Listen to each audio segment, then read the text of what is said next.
Hello, I'm Jonasz Rewiński. Welcome on board the Eastern Express. And as always, I hope you enjoy the journey. What do you call it when a nuclear bully tests NATO's patience, exploits its weakest links, and uses local politicians to do it? Well, in Latvia, they just call it a Tuesday. On this episode, we zoom in on Latvia, the vulnerable NATO underbelly the Kremlin knows all too well. For Vladimir Putin, the Baltics are not just neighbors, they are unfinished business. Estonia, Latvia and Lithuania are everything post-Soviet Russia hates: independent, democratic, Western-aligned, and, crucially, members of NATO. But even treaties can't plug every hole, and Moscow doesn't need tanks if a bribe, a bureaucrat, or a basement server will do. So without further ado, let's take a look at our latest report to find out more. Moscow has prepared detailed strategic plans for maintaining influence over the Baltic states, Lithuania, Latvia and Estonia, through a range of political, economic, cultural and informational tactics, reveals an investigation conducted by the Lithuanian national television broadcaster. Drafted in 2021, prior to the full-scale invasion of Ukraine, the plans include both long- and short-term objectives across military, economic and social spheres.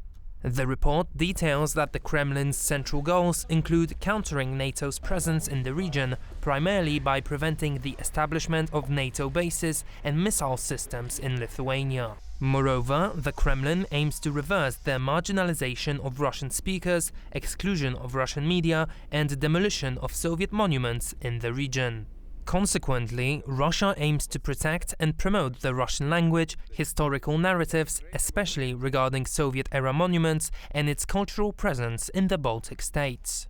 Campaigns to preserve these monuments, often led by ethnic Russians and pro-Russian activists, are portrayed as grassroots movements but reflect Kremlin's strategy. Pro-Russian NGOs are key instruments in this effort, according to the investigation. Russia's strategy also involves resisting EU sanctions and maintaining energy and trade ties by encouraging Lithuanian companies to invest in Russia and continue importing Russian energy. The report points out that a significant part of Russia's approach relies on the effective use of soft power, exemplified by its use of propaganda outlets managed by known Russian intelligence operatives. They coordinate media narratives targeting regional policies and cultivate local contacts under academic or journalistic cover. Although the Baltic states have taken significant steps toward NATO integration and energy independence, intelligence officials caution against underestimating Russia's hybrid tactics. And now we're zoning in on the east-splaining portion of our show. The increasing risk of Russia's military hostility towards NATO has led to the alliance actively seeking to improve its defensive and deterrence capabilities. Latvia, one of the Baltic states, is treating the challenge as one of, if not the biggest, domestic priority due to its proximity to Russia.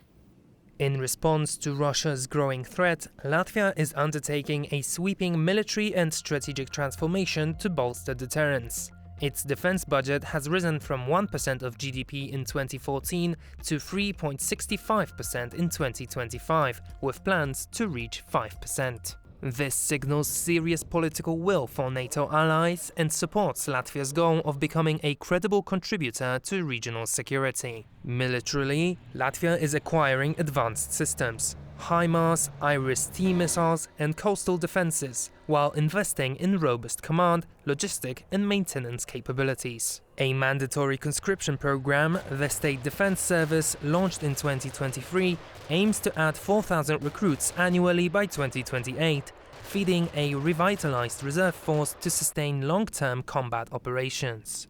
Moreover, Latvia is fast-tracking the Baltic defense line and upgrading infrastructure like ports and air bases to support NATO reinforcements. And now, as always, it's time to explore the issue in greater detail. Now let's be blunt, Latvia has done a decent job putting on the armor. It meets NATO's defense spending benchmark and, much like the other Baltic states, it is leading in that metric. It hosts multinational troops. It even stood up a cyber defense unit before most EU countries had figured out what ransomware was. But that's not the game Putin is playing. He's not sending tanks through the forest. He's sending agents through the civil service. According to the Jamestown Foundation, Russia's latest strategy in Latvia is to blend soft pressure with hard consequences. It's not about conquering territory per se, it's about undermining trust. Trust in NATO, trust in democracy, and trust in Latvia's own institutions. Let's talk about one of Moscow's oldest weapons, the Russian-speaking minority. Roughly a quarter of Latvia's population speaks Russian at home, and while many of them are proud Latvians, Putin paints them as oppressed and disenfranchised. Sounds familiar? That's the same playbook he used in Crimea, and Georgia, and the Donbass. The difference is, in Latvia, he doesn't need to send in little green men. He may just need to whisper in the right ears. Cue the useful idiots. No, that's not me being rude. It's a term coined during the Cold War for people who unknowingly advance hostile interests. In Latvia, they come in all flavors. There are politicians who promote pro-Kremlin narratives, media outlets pushing disinformation, and even political parties that get suspicious funding from cultural NGOs tied, of course, to the Kremlin. This is subversion disguised as civic engagement, democracy weaponized against its own self.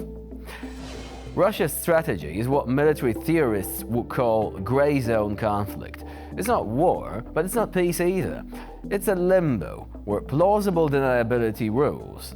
And international law is just a polite suggestion. Of course, Latvia is not alone. Estonia and Lithuania face similar threats. But Latvia's particular vulnerabilities, its Russian-speaking population, its historic ties to Moscow, and its economic entanglements make it the easiest target in the Baltics. And the Kremlin knows that a NATO weak spot, however small, threatens the whole alliance. NATO can't just defend borders with boots and bunkers anymore. It needs to protect ideas, democracy, transparency, and sovereignty. Russia doesn't need to win a war to claim a victory. If it can make NATO hesitate in its obligations, then Putin has already won the round. So the next time someone shrugs off Russian meddling in a Baltic state, remind them that NATO's Article 5 starts with a single member, and that collective defense doesn't work if the cracks come from within. And joining us now to shed more light on the issue is Colonel Vaidotas Malinionis, founder and managing director at National Defense Foundation. Hello and welcome to TVP World. Hello, thank you for inviting. Do you think a Russian incursion of some sort or any military operation against the Baltic states might actually be imminent? What kind of time frame might we be looking at? And do we have the time to prepare for it? First of all, according rules of and principles of war, the side which is preparing for an attack it will never reveal its real plans. What kind of first strike will be, or what is the priority? So because if they will do that, so the element of surprise will be eliminated. So Russia will never reveal their plans, what will be attacked first. What we know for sure, that they are fighting against the West, and that is officially being discussed in Russia. Yes, and if you remember, before the full-scale invasion on Ukraine, they disseminated message that NATO should shrink back to the border years of 1997. The strategic goal of their vision is clear, but I have very big doubts about that they will be revealing what their real plans and what will be first strike. So we never will know for sure.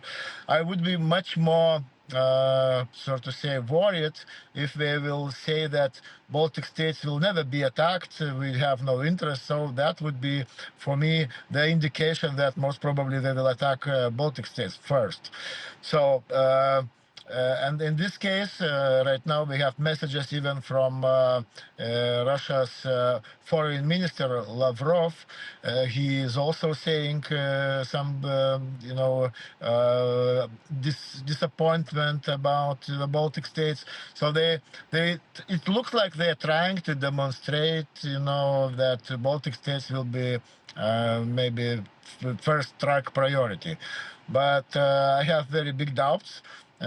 First of all, right now we can see that they are building some military infrastructure, barracks, and other infrastructure near Finland's border.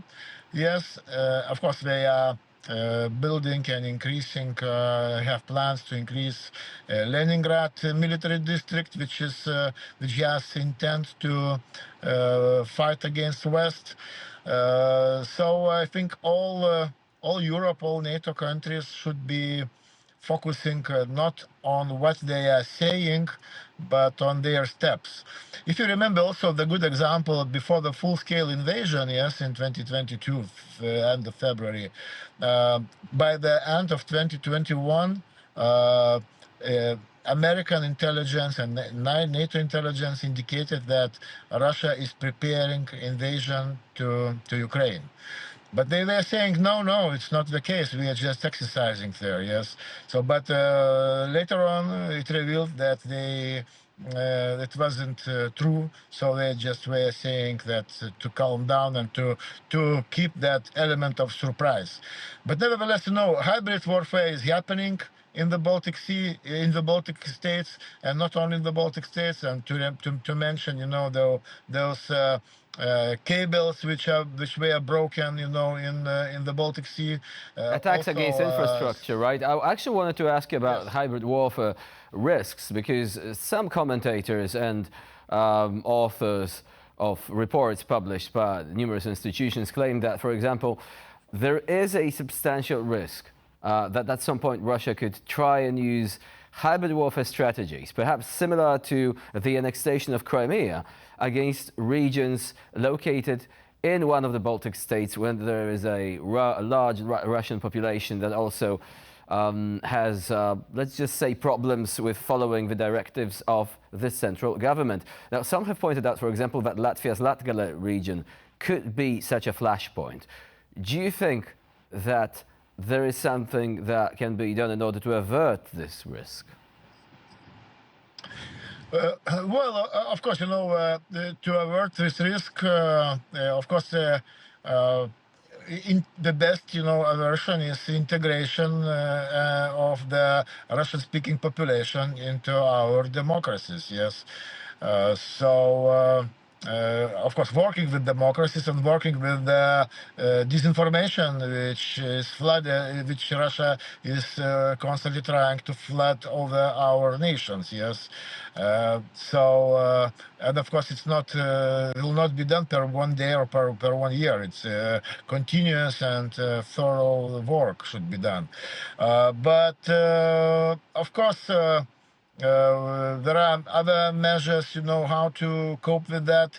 Of course, organize more military exercises. Of course, to plan what kind of measures should be taken in case those so-called green men, if they will appear in the Baltic states. So we have to have plans, and because we are NATO, we also have to, employ into this process our allies and to exchange information and also to work with our local populations. So yes, and of course we should be looking with a very close eye on what Russia is doing and what it is doing on the ground. So, aren't you concerned that even though Many analysts are aware that the Baltic states have little strategic depth, and if there is any sort of incursion by Russia, it would be very difficult to defend these territories if they are taken over through some sort of rapid, unexpected strike. Aren't you concerned that, despite that knowledge, NATO still isn't changing its calculus by placing substantial forces on the ground, so not just tripwire, but actually forces capable of meaningful deterrence? Actually, I would like to remind you the Franklin's quotation, yes? He said that if we will not hang out together, we will hang out separately, yes? Most assuredly, we will hang separately. So this is also about the NATO. And you just mentioned, that Baltic states doesn't have strategic depth. We do have, NATO have strategic depth, yes? We can plan our operational maneuver in a very big territory. So don't forget we are NATO, and NATO strategic depth is much bigger than Russia's strategic depth. So we should remember Franklin's quotation and stay strong and stay united together. Oh, of course, but there are also those who believe that Article 5 might not actually work the way intended. Russia is counting on it. Russia would like to fracture the alliance by exposing it to just such a scenario, perhaps an attack which is below the threshold of war, civil unrest, or little green men, as you've mentioned. Do you think we're prepared for it? The local authorities, the central government in Latvia, for example, and its allies, so that this does not prove to be the straw that breaks the camel's back, and that Russia might actually find out that, no, the guarantee of mutual defense does not really work as intended. And of course, we want to avoid this, but we need to have a contingency plan. Yes, NATO has contingency plans, and of course they are secret. But definitely those plans are always reviewed and renewed. It's a continuous process. But also, if we think we must understand what is the goal of this. For example, a so-called small invasion into a small territory just to demonstrate that NATO is not capable to defend. Well, but with a small invasion, they will wake up, the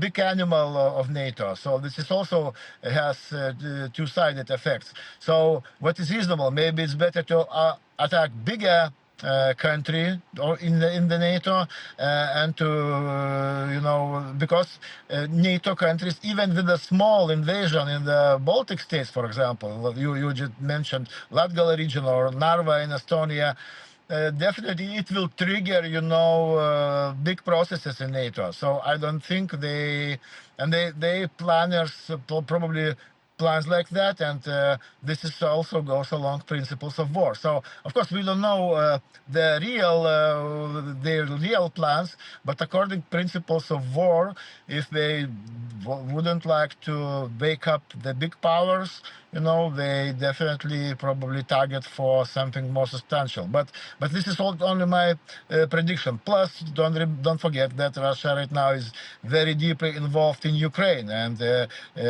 June was a month then the 1 million of casualties Russia passed this year. So that also could be a bluffing, that they want to demonstrate that even they are fighting in Ukraine, they are still capable to be a threat for others. And also one of the indication, they still announcing that they will be organizing Zapad military exercises, which will be in Belarus. So they want to demonstrate that they are very have a lot of power, but which is really not. But the perception what they want to inflict on us is that. Colonel Vaidotas Marinionis was our guest today here on TVP World. Thank you very much for joining us here and for sharing your insight. Thank you for the privilege. And now we're moving on to Eastern News Flash, a series of all the other stories from the East that you really don't want to miss.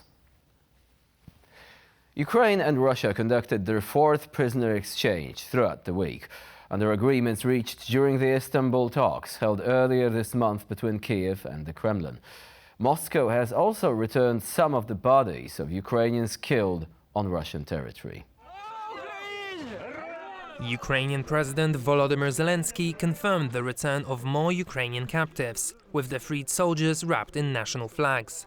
Russia also released footage of returning troops. Alongside the prisoner swaps, Ukrainian authorities said they had received another 1,200 bodies from Russia, reportedly of Ukrainian citizens, soldiers among them, bringing the total for the week to over 4,800. Ukraine has not confirmed whether it returned any bodies to Russia. Neither Russia nor Ukraine typically disclose their military losses.